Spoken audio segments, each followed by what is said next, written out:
Tuperas y tuperas, today on Dupe by the River, Jamiro Montero is out of Philadelphia. The gentlemen will be talking about their thoughts on Jamiro heading over to the San Jose Earthquakes. We have a brand new home kit for this season. We'll also discuss our thoughts on that. We also have our midfield and our forward previews. We did our deep defenders last week. This week, we're going to do our midfielders and our forwards. And don't you dare, guys, go anywhere because you do not want to miss this episode of Dupe by the River. And let's get this started, guys. Done.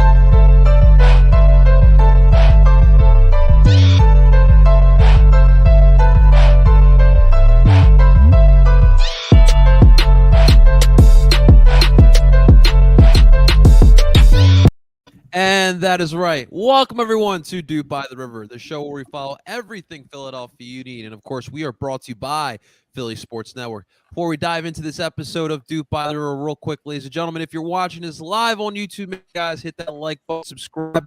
We post all of these live Dupe by the Rivers up on here, so join the family and make sure you guys are staying up to date with Dupe by the River. And, of course, you can listen to any of these episodes wherever you stream podcasts from Apple, Google, and Spotify. You can find it under PSN Radio, and you can find all of your other favorite Philly Sports Network podcasts on there as well. Well, ladies and gentlemen, let's introduce our panel of expert dupers. And, of course, we're going to do it again like we did last week. We're going to ask some questions, some dying questions I want to know from these guys who, like I said, are the duping experts. So first off, let's start off with my man, Zach Lobaso is in the building. Zach, first off, what is going on?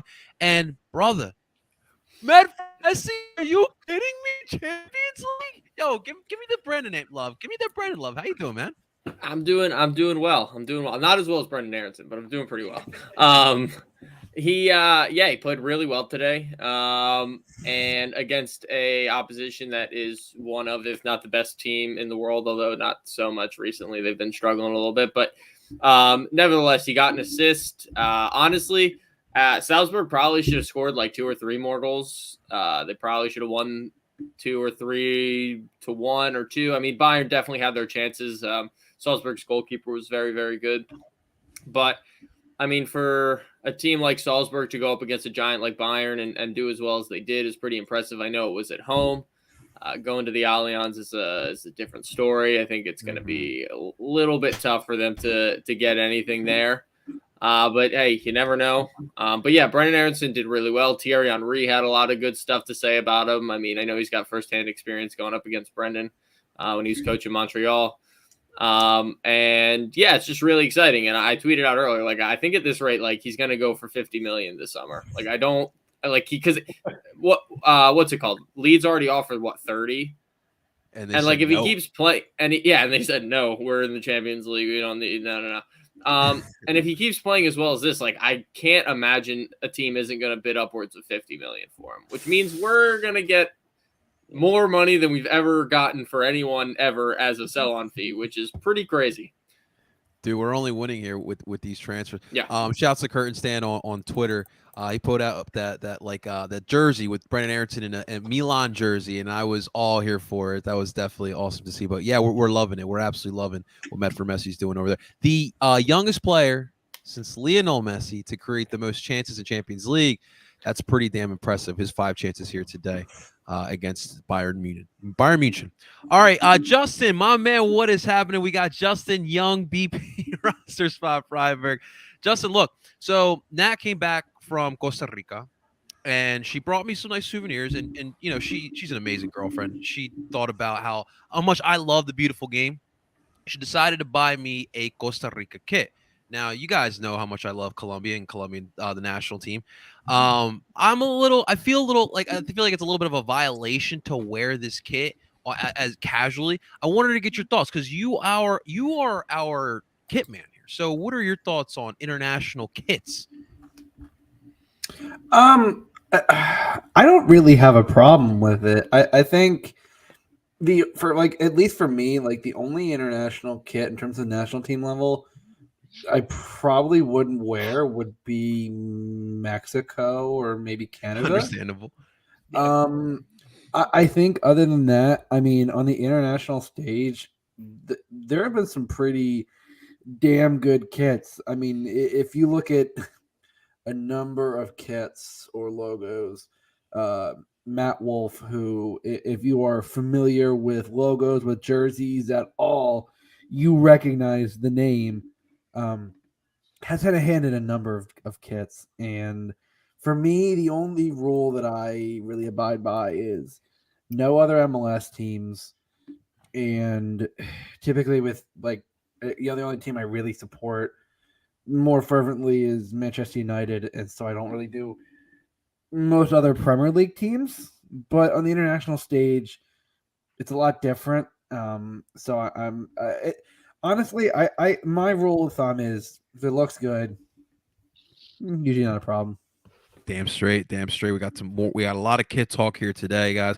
I would have loved to surprise Alex once. Of course, I'm super appreciative. I'm super grateful she thought of me. But I definitely wanted to get your thoughts, Justin. You are our kit man here on this podcast.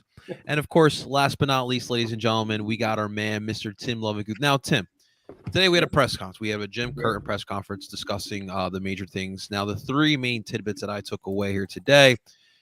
Mikel Lore, number one, the pressing issue. Might not be ready by week one. A lot of Union fans in panic mode, as you know, you can expect. Sergio Santos picked up yet again another injury. This is something we have been seeing reoccurring. And on to brighter news, Corey Burke getting a green card, man. That's awesome. Taking away an international spot. This is something that he's been battling with. We remember 2019, he left halfway through the season. So you, Tim, what was your biggest takeaway here from Jim's presser today?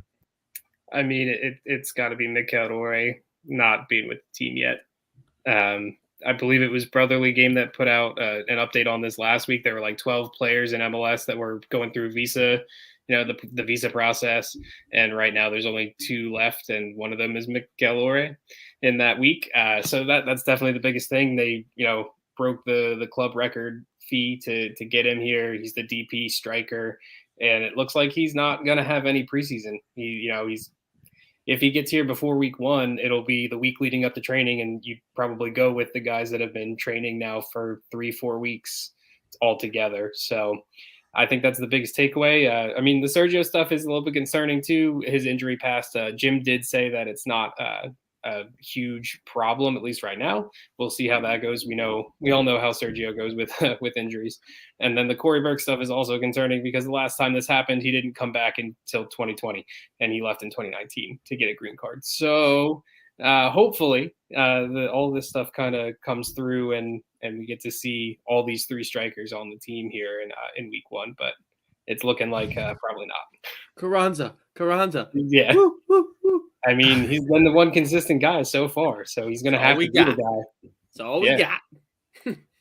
Zach, any takeaways from today's presser from Jimmy Boy? I mean, it sucks that our DP striker's not with us, but at the same time, I'm still not too worried just because, Sergio's injury isn't real. It's more of a little knock. If it's a contusion, it's not that big of an issue. He should be bruised. fine. Why do we say this proper term? Just say he's bruised up. Contusion usually has to do with a bone, I think, more than a muscle. If I could be totally wrong. I thought contusion was just a bruise of. Maybe it's a more severe bruise. Maybe it's more severe. But either way, he should be back in 2 weeks, or 10 days, in 10 days. He should be fine in 10 days. So I wouldn't be surprised if they start with 2 up top. I also wouldn't be surprised if Carranza's the only one up top. But yeah, I'm not worried. I think we should handle Minnesota just fine, and then after that, see where everything goes. Absolutely. AK Gaming excited about Shaqiri joining Chicago. I also heard the guy was just saying a tweet that there's another guy that they're, or at least according to some Mexican sources, should be a Chicago Fire player. Yep. Why am I Another just had his they're getting a winger. I forget his name. I saw that too, Justin. But yeah, so basically Chicago's plan is to not play Shaqiri on the wing. It's to play Shaqiri at the 10, and then this other winger is supposed to Jairo Torres? Yes, that was the name, I believe. Yeah, from Atlas, I believe. Shaqiri's just gonna end up playing striker because Casper can't. That's how the season. Can you imagine? They fit all that money and he rides the bench. Winger from I'm Atlas. telling you, man, I wouldn't be surprised. They're spending money for sure. But yeah, but it Takiri's won't help super if they give exciting. up. They score, 45, 50 goals if they give up 75 or 80. Yeah, no. Instead of losing 4-0, they'll lose 4-3 this year. It's totally fine. Bonkers. It's more fun for the fans. Yeah. Yes, absolutely. Absolutely. Well, gentlemen, let's get into some of the major topics here with our club. Well, of course, we got to start off with Jamiro Montero, as this news kind of went final this past couple of days. Jamiro Montero was traded over to the San Jose Earthquakes. The Philadelphia, in return, are receiving $250K in general allocation money, $200K in incentives, and more importantly, an extra international spot on top of what Jamiro is leaving behind. Look, I love Jamiro as the player, and obviously he brought a lot of good memories in this past 3 seasons that he was here. I think where I want to start off with this, and we'll start off with Justin here. Why before the season starts are we getting rid of a DP? Like Jamiro? I think I'd rather do it before the season than during the season. I mean, listen. Ironically, we talked about it 2 weeks prior that we finally had all 3 DP slots filled, and within a few weeks, we really should just keep our mouths shut at that point with this stuff. But like I said, I think I'd rather have it before the season. Out of the whole midfield, I think Jamiro was the most expendable, and I think the return wasn't great, but I think San Jose must have been the Western Conference team that was rumored last year, which definitely surprised everyone when everything came out and there was a Western Conference team. I guess he definitely fits the Almeida man marking system, which I hope he likes running, running because it's not a selective press. It's as long as he gets to run around as the number 10, he's fine. At this point, who knows? Who knows how long Almeida's even there this season? I think he's definitely one of the coaches on the very hot seat, especially after the words he said during an interview recently. Not really ideal. But I think I said Jamiro, it was definitely the most expendable in terms of positioning because for some reason you were forcing him in as a 10 when he's really an 8 or a shuttler. And I think we've talked to this. I think it gives a vote of confidence to Gostog. And I think what it does is for right now, I think the question was always going to be, is it Jamiro or is it Leon on that left shuttler side? And I think right now, I think that automatically slots, at least for me, slots Leon in there. And at least for now, until with Brujo at your 6, I think your starting diamond might be Brujo, Leon, Ali, and Gostog. Based on last year, that's the diamond that Jim went with a lot. If he wasn't trying to sandwich in the dueling 10s with Jamiro and Gostog, which thank God we're never gonna have to see that formation again because the dueling 10s never worked. And I love Jamiro, and he brought a lot, but the thing he did not bring was that final third piece. Yeah. Every time he got the ball, and I've said this for a while, and I got a lot of shit for it until people would watch the games. When Jamiro got the ball around the box, if he was surrounded by defenders, he would try to take players on, and it would slow down. You thought it was Ronaldinho, Justin. It would slow down the flow. It would break up any attack that they had.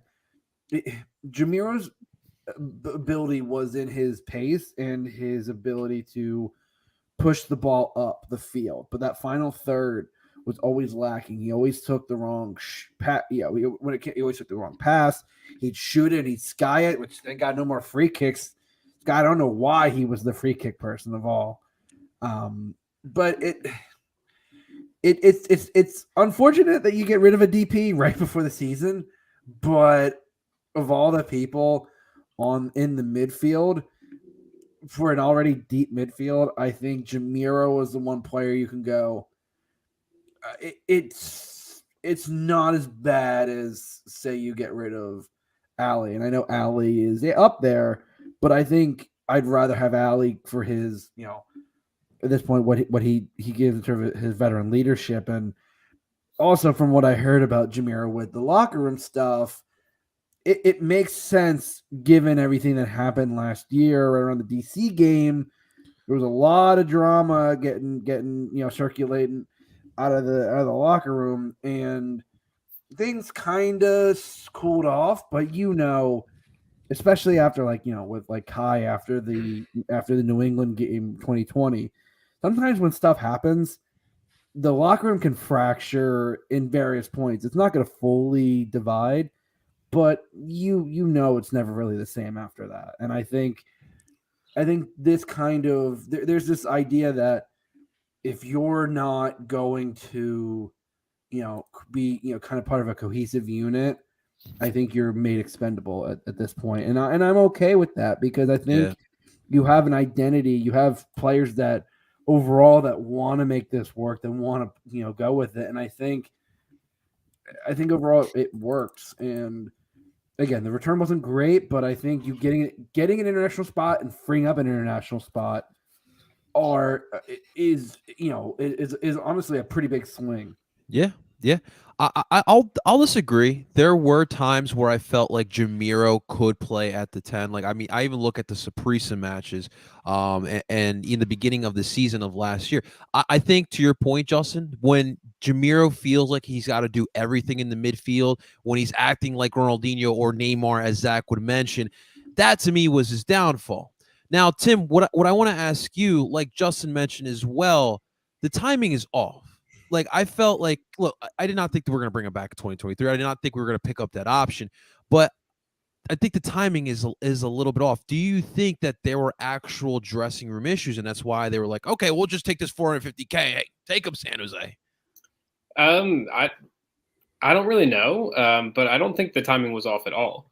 He was not with the team. He was at AFCON, and I know they got knocked out, 2 weeks ago, but he was still trying to get his family visas, issues figured out for himself. And Jim Curtin kind of addressed that in the press conference as well. He said that they have a solution that can benefit the long-term stability for him and his family, which was trading into San Jose. They also saw him as expendable with some of maybe the locker room issues, all that speculation, and some of the stuff that Justin was saying too about he wanted to play the 10, and Gazdag is the 10. The Union want to play with two strikers if they're healthy enough to play with two strikers. So they're not going to play Jamiro over Gazdag. So that's why they made that trade. So I don't think the timing is really off on this one. I think it's just how things kind of went down and what they were actually able to get from San Jose to kind of pull the trigger. That's a very good point. So, by getting I think to me the valuable part is that extra international spot. Yeah. Zach, we're getting some more DPs, some international talent for this squad. Yeah. What do you got for me?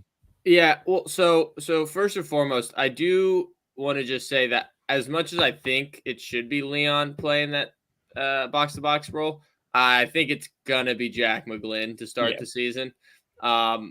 Just something tells me about from what I'm seeing on socials and stuff. I just feel like it's gonna be Jack. You don't think Quinn that replaces that kind of speed?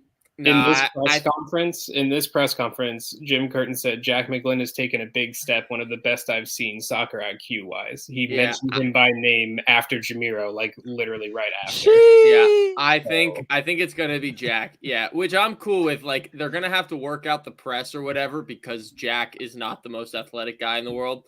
But needless to say, it'll be good for him to get starting minutes, and I think creatively he definitely brings a lot to the midfield in terms of the way he can pass and just his calmness on the ball. But yeah, we open up another DP spot and another international spot.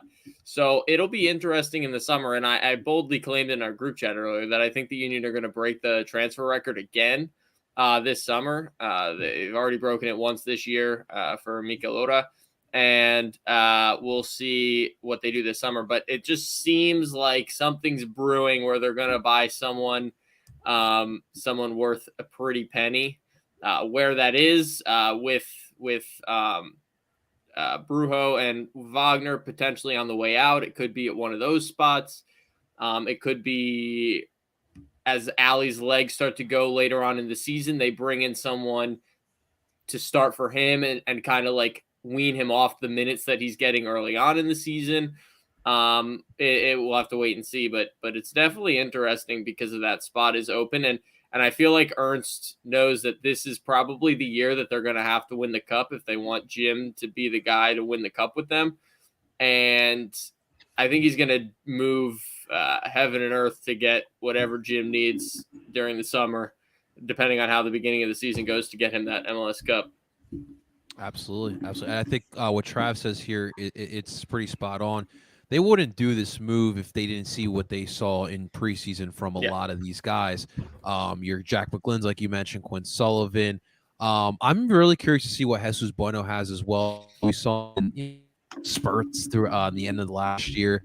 And I think he'll be fun to watch. We'll see whether he plays a 6 or a shuttler, probably more so as a 6. But we have a lot of options. We have a lot of guys who can play different positions, and that's what makes this really entertaining and a lot of fun to see. Of course, we wish all the best to Jamiro Montero. We are thankful for what he's done here in Philadelphia. It's crazy how, this offseason we get rid of one of our top goal scorers the past 3 seasons, our top assist makers the past 3 seasons. And this is still a really, really strong roster, guys. So, my God, let's keep it going. Let's keep it rolling. All right. Well, gentlemen, you ready for some kit talk? Let's do it. Absolutely. Well, ladies and gentlemen, your Philadelphian introduced today their new By You kits. It's the home kit this year. Of course, it's. I think to me, it is really beautiful. Of course, everyone wants to talk about the bar down the shirt, over the left side of the shirt there, with the crest still on the side. It's not in the center. It's obviously a blue stripe that's going down. It's the home kit, so it's obviously gonna be navy blue. I will say I don't usually get to talk about the leaks and whatnot because of obviously being part of the kit committee, but I will say I'm really proud of this kit. The idea was to kind of bring back a concept that was part of our early days as a franchise, but refreshing it. We didn't really bring back the full metal or the full bar that went like down the entire center of the kit before. It's to the side. It's subtle. It brings back the blue that you guys know how much I love that light blue for the Philadelphia Union. And I think it's a clean look here. I want to get your guys' thoughts. Justin, if you want to start off, our kit man, what are your thoughts on the brand new kit, brother? I've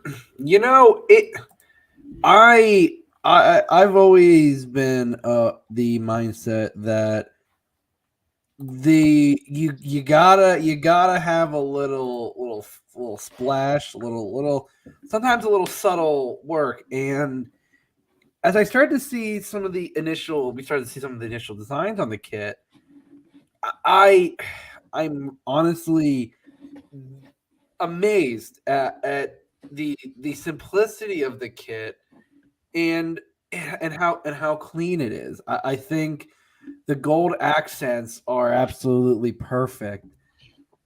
The blue stripe, I think it was smart to do a lighter blue.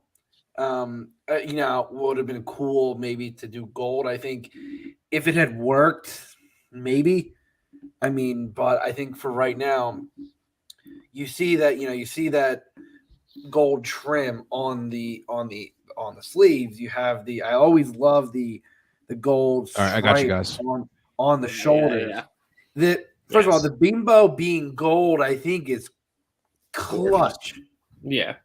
To go against the light blue, and then to have the gold accents on the light blue stripe all the way down, I think it's that subtle touch of, and then you start to see actually some of the scales that they were talking about, which I've always been kind of 50-50 on that part of the designs, but I think with this it works. Yeah. And overall, it's a very simple kit. It's got just enough a nice pop of color, and Yeah. I think that obviously after last year's, it was going to be tough to top it. But I'd argue, like Zach said in his article, I'd argue that this is probably one of the best kits the team has come out with. Nice. One of the best. Okay. Yep. I like that. Tim, do you share the same sentiments? And Edwin, that's freaking awesome. I love that, man.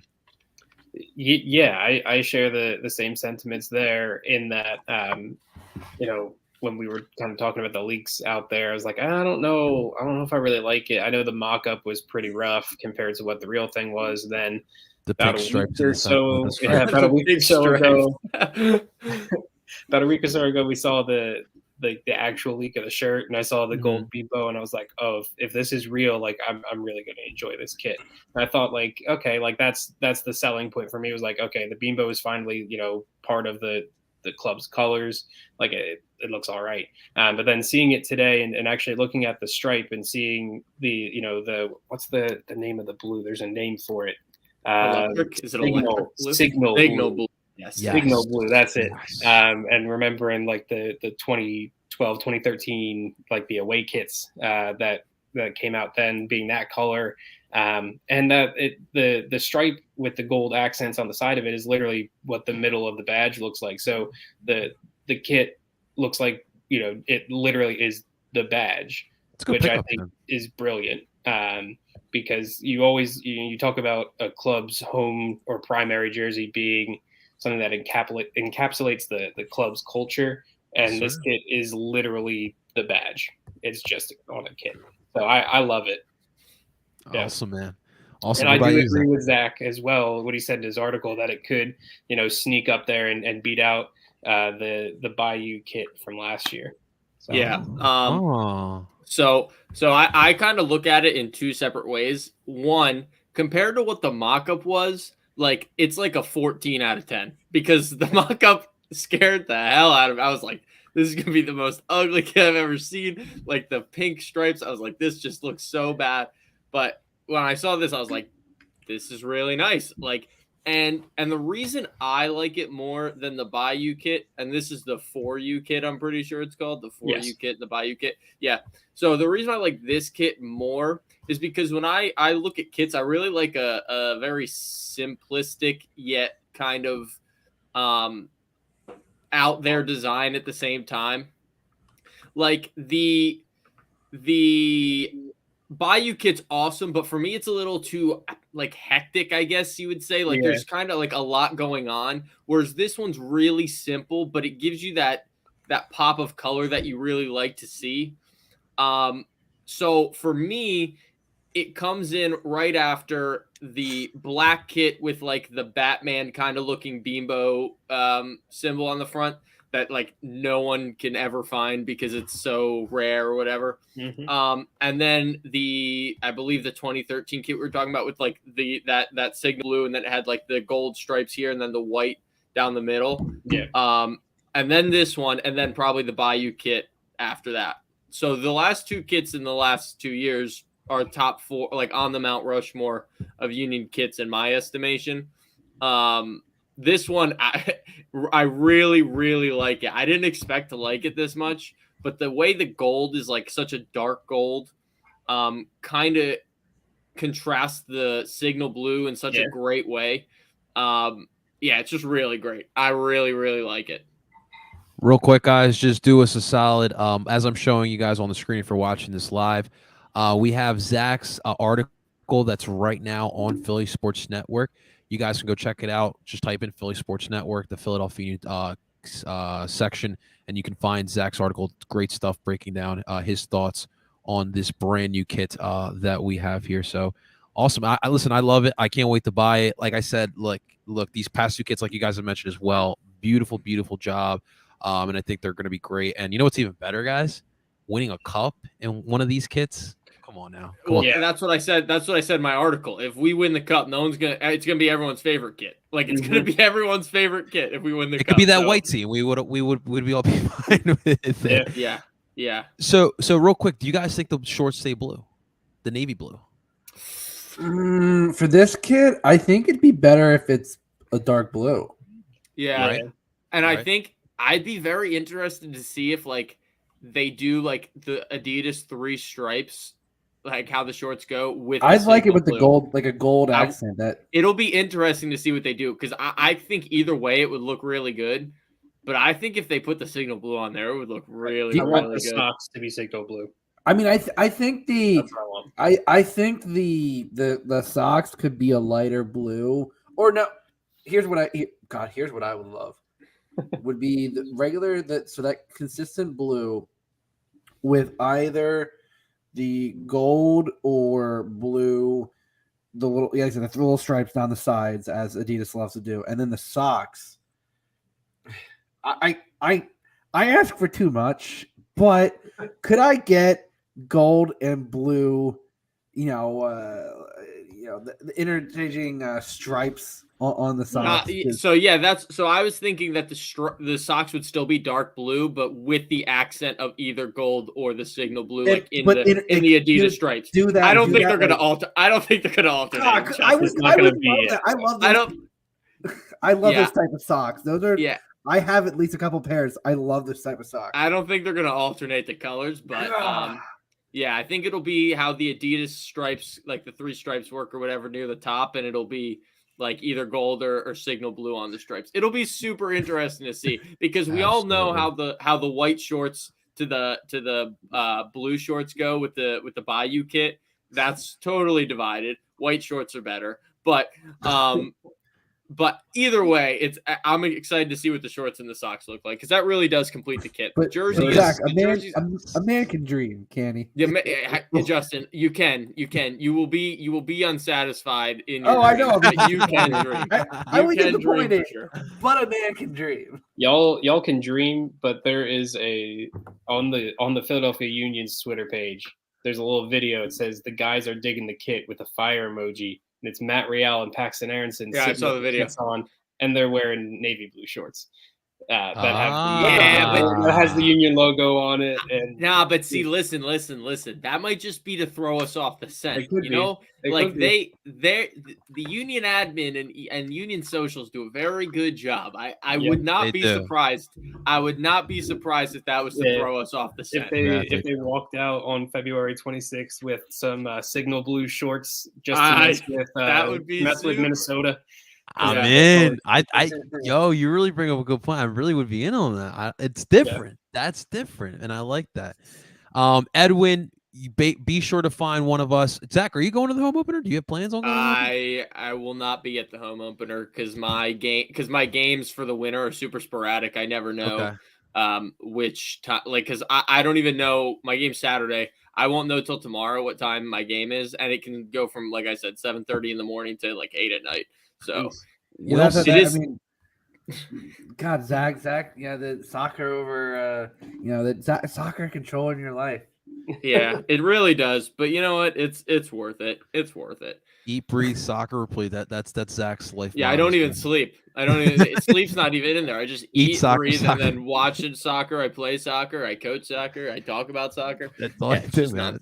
So I love you, man. Well, Evan, I'll say this, man. You will definitely see at least 3 out of 4 of us there. So be sure to say hello. We do not bite whatsoever. We love meeting people, especially at Union games. AK Gaming, we always love the love. I will say to you, the Chicago Fire kits from, I think it was the 2000s, where it said fire in the center with the white. I do like those.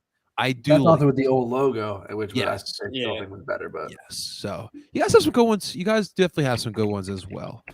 All right, well, gentlemen, as we get closer to the season, let's continue our positional previews. And today we end it with the midfield and the forward positions. So let's start off with what will be your midfielders here in 2022 for the Philadelphia Union. Of course, Daniel Gazak, our DP. Jose Brujo Martinez, Alejandro Bedoya, Cole Turner, Jack McGlynn, Jesus Bueno, Paxton Aronson, Leon Flock, Quinn Sullivan, which I will get to in a second. And it still has Brandon Craig listed as a midfielder, but I think we can all safe to say that he might be a center back, preferably there. So I guess where I want to start off with this conversation with the midfield. Tim, Yeah. do you think that this midfield will stay in that diamond, that compact diamond that's worked pretty well over the past couple of seasons? Yeah, I think that's the preferred shape. Now, if it stays that way the whole game, I think that's to be seen. I think it could be more fluid. I think you could sort of almost see it be like a 4-2-2-2 at times with how they want to press every once in a while. It also depends on personnel. Like we were saying, if they now play Jack McGlynn on the left side of the diamond, you're probably looking at more of like a defensive shape, and you're not asking him to run and press as much because he's more reliable as someone on the ball or stopping chances rather than pressing and just being out of position. Whereas if you have Leon Flock, you can tell him to just go run and he's going to do it. So yeah, it's I think that's the shape that's preferred. Now, whether or not we'll see that in 10 days, that's still to be seen because the striker situation we'll get to in a little bit is still a little messed up.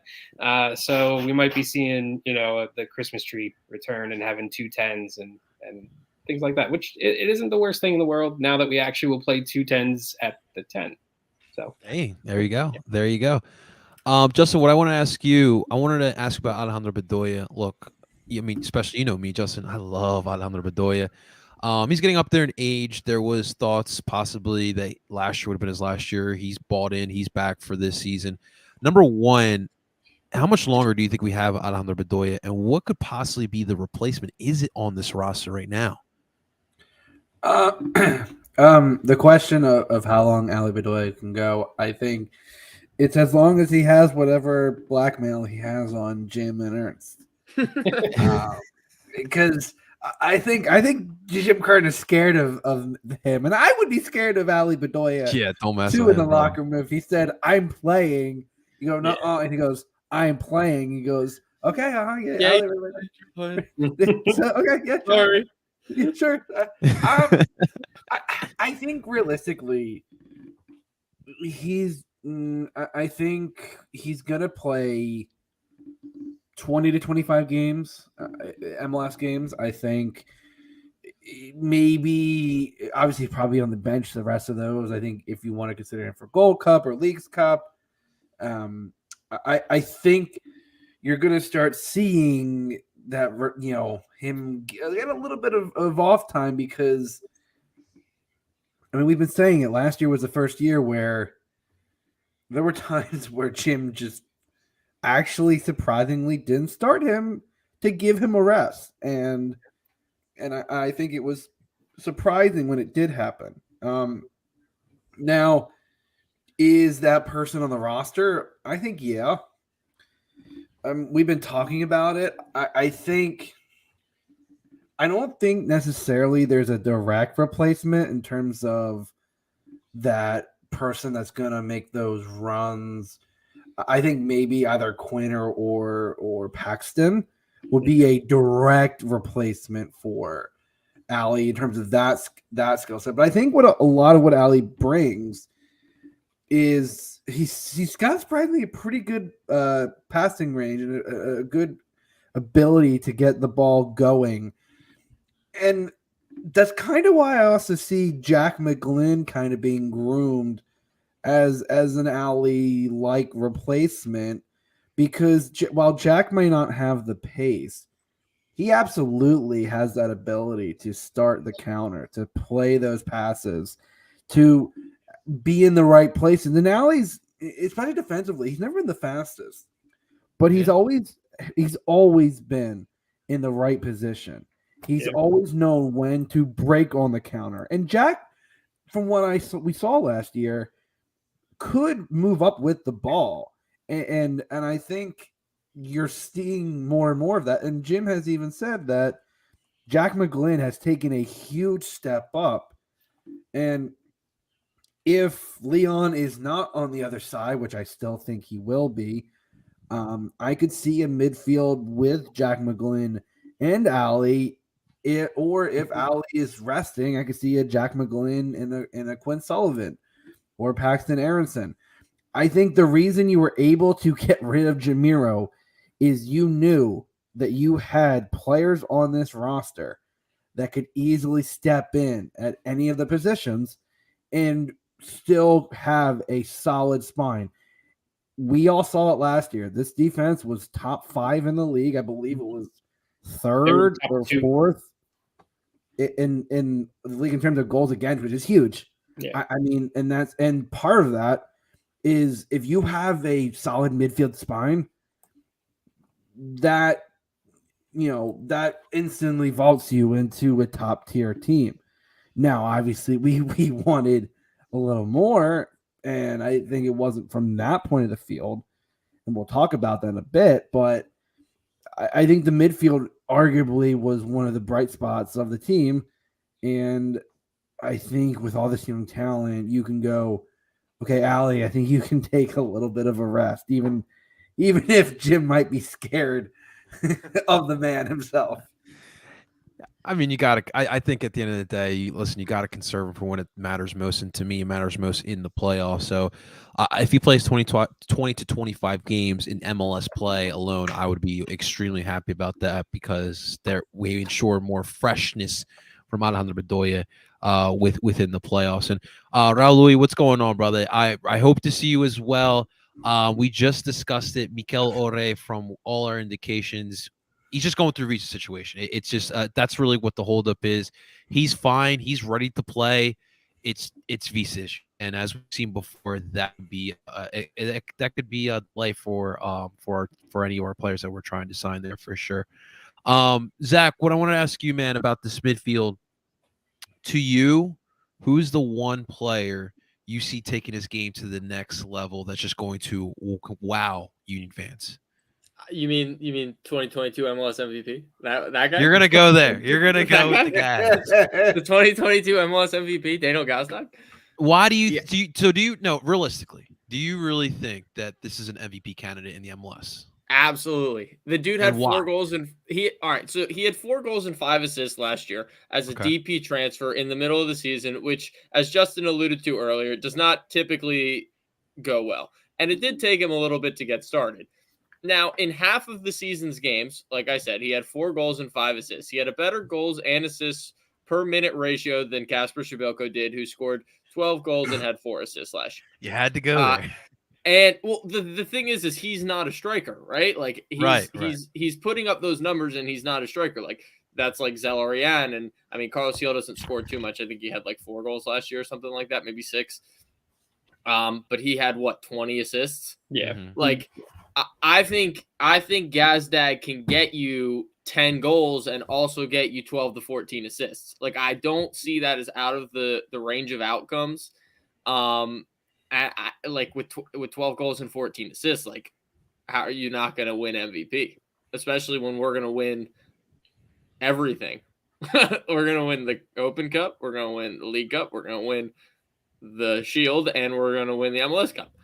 So the first quadruple in history.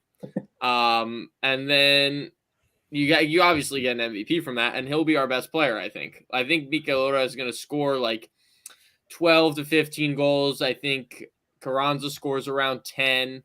Then our other strikers, sprinkle in here and there. But I really think Gazdag can get you 10 to 12 goals and then like 14 assists and just tear it up. He's so, and now he's got a striker in Carranza who he can play with. Like they can play soccer together. Sheesh. Last year Gazdag tried to play soccer and the people up top were like, "What are you doing? We've never seen this.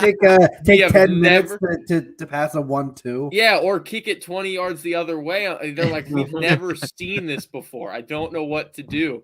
And it'll be really interesting to see Shaqiri try and play 1-2s with Kasper in Chicago. Yeah, that should be interesting, man. Yeah. So, but yeah, Gazdag's the guy. Zach's riding high on the Daniel Gazdag train. I can't really blame him for it. I'm waiting for the futures bet on FanDuel Sportsbook for MLS MVPs to come out. By the way, not financial advice. Union are plus 1,400 to win the cup. Just so we're aware. FYI, yeah, the as I'm seeing, as Tim was talking about, the shorts that they were wearing in the promo kit, in the promo video, they're wearing the dark blue socks with the gold, 3 gold stripes on the top of the sock. Yes, sir.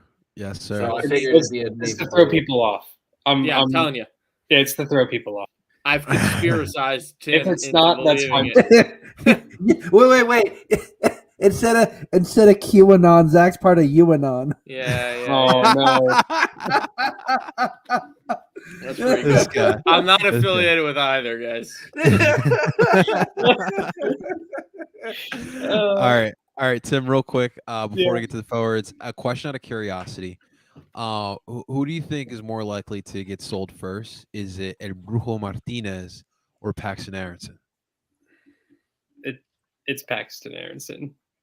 I mean, like he's had interest from Bundesliga, and I mean Salzburg. His last name's Aronson too. Salzburg have inquired about him too, which I mean they obviously should because they have Brendan who's getting Champions Do they League really need assists. to acquire? They can just go, "Hey, Brendan, how good's your Yeah, brother?" like you like it.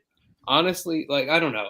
I could be overreaching a little bit, but I think Paxton or Jack McGlynn are the next two homegrowns to go. Really? Maybe Quinn Sullivan if he gets up there.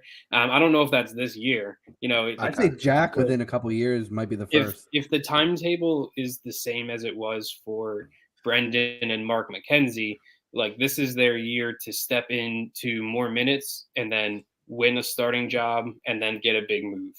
Like that, this is the year, and the team is competitive enough for them to do that. So that's why I think Paxton Aronson over El Brujo, just because El Brujo, we've seen what he's done. He played really well in the Copa America, and the team fielded, I guess, some interest, but nothing that was concrete enough for him to move. Right. And we're seeing that clubs, especially in Europe, are paying for young Americans rather than players who are a little bit, I'm not going to call El Brujo old because he's not old, but he's not like a teenager that could ball out. Like Like 24, I and would right? say if he's old, then I'm old. Shit. right. No, I'm the oldest one on this podcast. I know that. I think Brujo and Kai both get sold this summer. Okay. I think they both go. I I think think Brujo Kai goes to, definitely. Brujo's another. I think question. Brujo's going to go to Serie A. Oh, okay. I wouldn't mind that. I think that's his league. I think he fits in so well. What about Serie B? I think he could, but I think he's a little above that. Serie B? Okay. Yeah, I think he's like. Wait. I think he's like Zach an gave love to El Udinese. Brujo. Can we I think just he's take like a second? I think he's like an Udinese type of guy. I feel like Udinese is the club to. I Club could to see get him him. at Atalanta. Oh, I don't know if he's that high up. I mean, I don't know if he's that good. With some of the, I mean, they do like to play a bit up tempo. El Brujo, tu Muriel, tu Zapata. Mm. Gol! No, you mean Zapata to Brujo at the top of the 18 into the stands. I think they're getting a new grounds too, if I'm not mistaken. And then they're gonna start whistling. We don't do that here. We don't do that like they do in Europe. Yeah. Like they whistle at everyone, dude. We Like just it's boo. crazy. Just boo. We should That is start that. We should start that at the Sub. We got connections to both supporters groups. We could definitely Start something whistling right at there. people. That'd be great. It'd be like I'm back in Europe. What the hell's going on? It's like boo here. Tim, as well to your point, I think that the price tag for these homegrowns are definitely going to go up, especially what you see what Brendan Aronson's doing, and Mark's been 50 million. Dude, it's going to be wild. It's going to be wild. It's going to be a lot of fun as well. But let's move on to the forward position. Look, there's no secret. This position has been highly anticipated going into the season. This is the one area on the pitch where the Union really wanted to invest in this past offseason, and they really did. Bringing in Julie Carranza from Inter Miami, despite what you guys may think about the move and where he came from, it's definitely an upgrade for what they're trying to do. And then, of course, Michelore, when he shows up, he's definitely inclined to be a stud in his own right. And, of course, we still have Sergio Santos, as we mentioned, and, of course, Corey Burke as well, who's working on getting that green card going as well. But we'll start off with Justin on this one. Justin, have the Union finally figured out the forward position that will get us to that damn cup, baby? Yes, we have. And I know you're supposed to say hell yeah, like James Harden. Come on now. Hell yeah. oh no, I will. I like to have the slow burn before I dunk on as they say, dunk on them haters.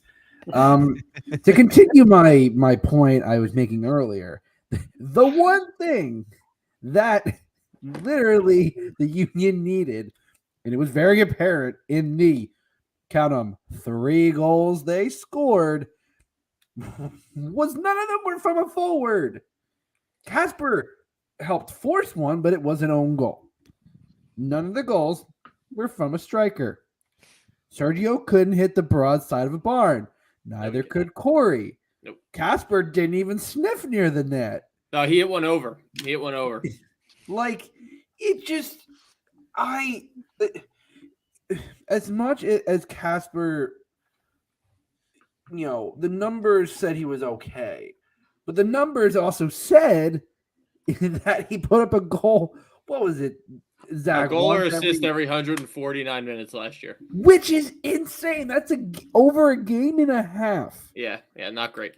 The fact that you get rid of Casper and acquire a striker whose numbers are just 109 over a game, 109 minutes, is already a sign that the team is serious about this. Julian Carranza, who, let's be honest, I think you're taking a lifeline on low risk, high reward, and from my understanding that there's a agreement in the deal that the Union could trigger a buy option, obviously probably for a pretty cut rate price. Yeah, obviously probably definitely not $60 million. So if he has a good season, which everything I've seen in the preseason has indicated, this might be a pretty good signing. Mm-hmm. And I think Ure is, like I said, Ure is going to get you at least 15 goals. I think 15 to 20 is a pretty realistic range. I think Carranza can get you 10 or so.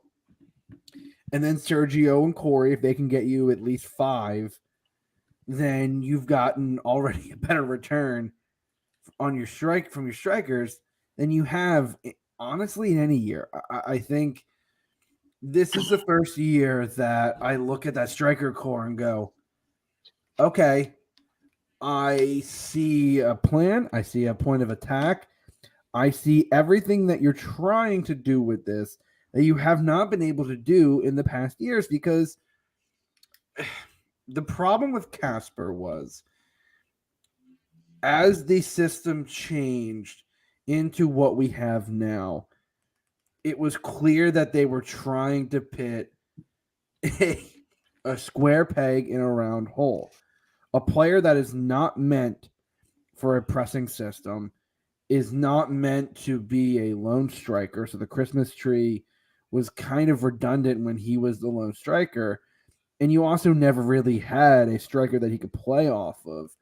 So if you can't be the solo striker and you don't have anyone to play off of, you're kind of not really useful in the system that you're trying to run.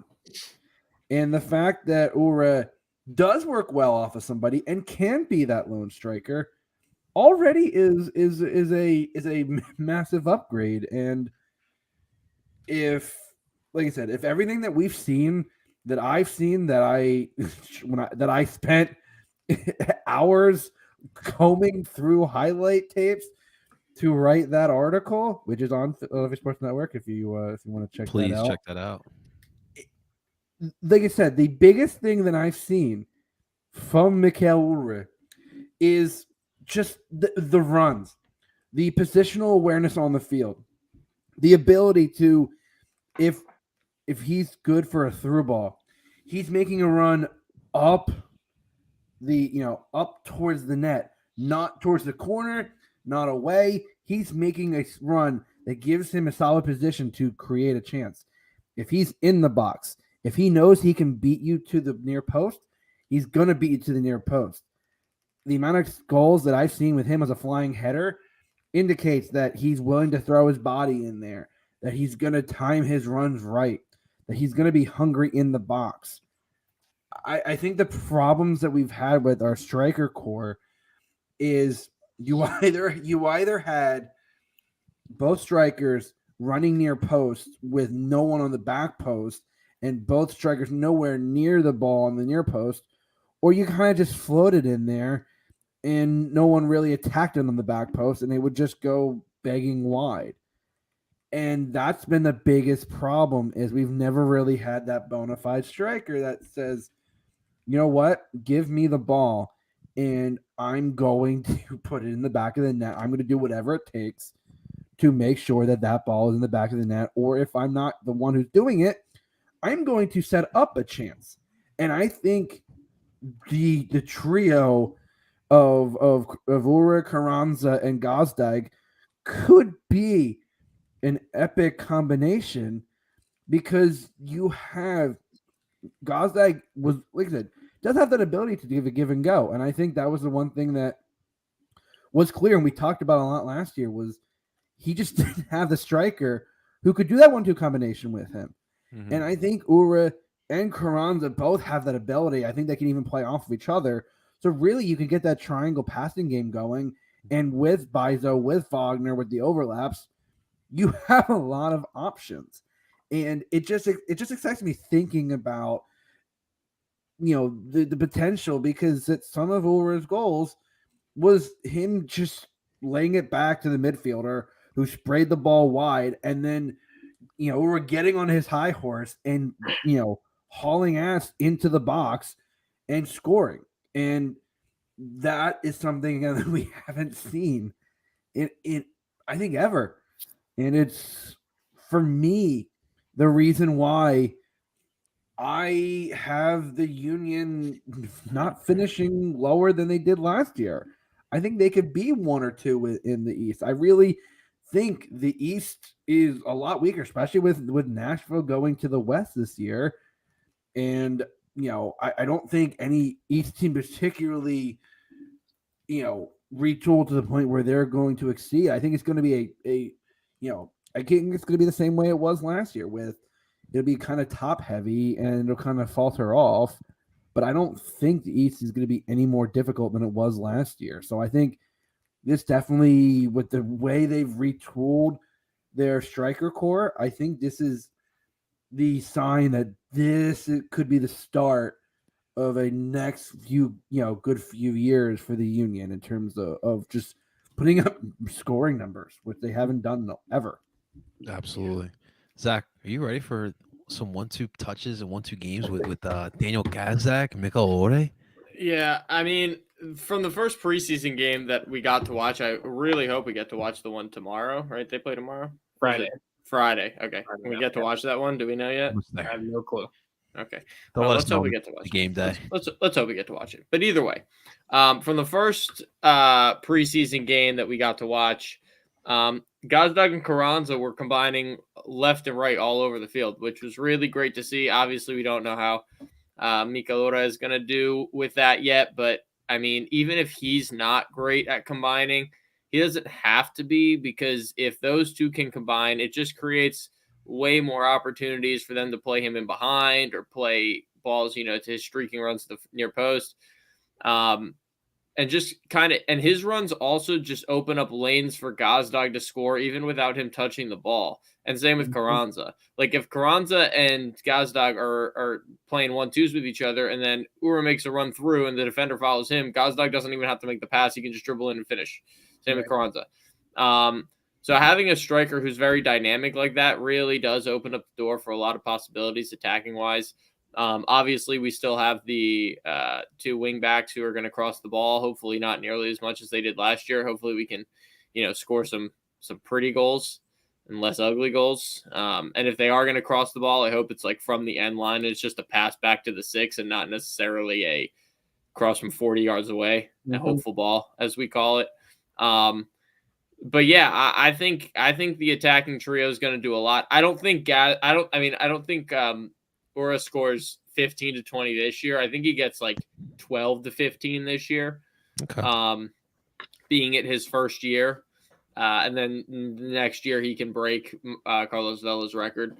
But for this year, I would be content if goals, no assists considered, the 3 forwards accounted for 30 out of whatever the team. If they could combine Gazdag, Carranza, and Ura for at least 30, I think we're in a very good spot. Yeah. I'll be honest. Like on paper, this seems to be the best forward group that we've had in our young history. I mean, just the roster in general looks like the best, but especially this, and this is kind of why we have these expectations going into the season. It just feels like a lot. And I think for me, my main question is, I think my main concern with this position has been when you need that goal, who's going to make that goal in a dying minute, like against New England 2 years ago in that first round. So hopefully that'll be it. Tim, anything you wanted to add? Any expectations? Something on Sergio and Corey as well?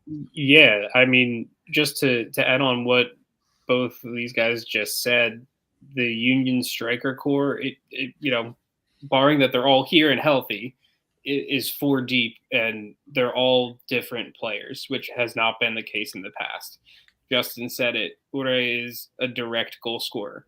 The Union have not had one of those. He is the guy to score the goals. You have Carranza, who Zach said is more of the combination guy. He can connect those 1-2s and then make like a slashing run into the box and finish like we saw in the preseason game. Santos, we know what we're going to get with him. He's a speedster. An injury. All that.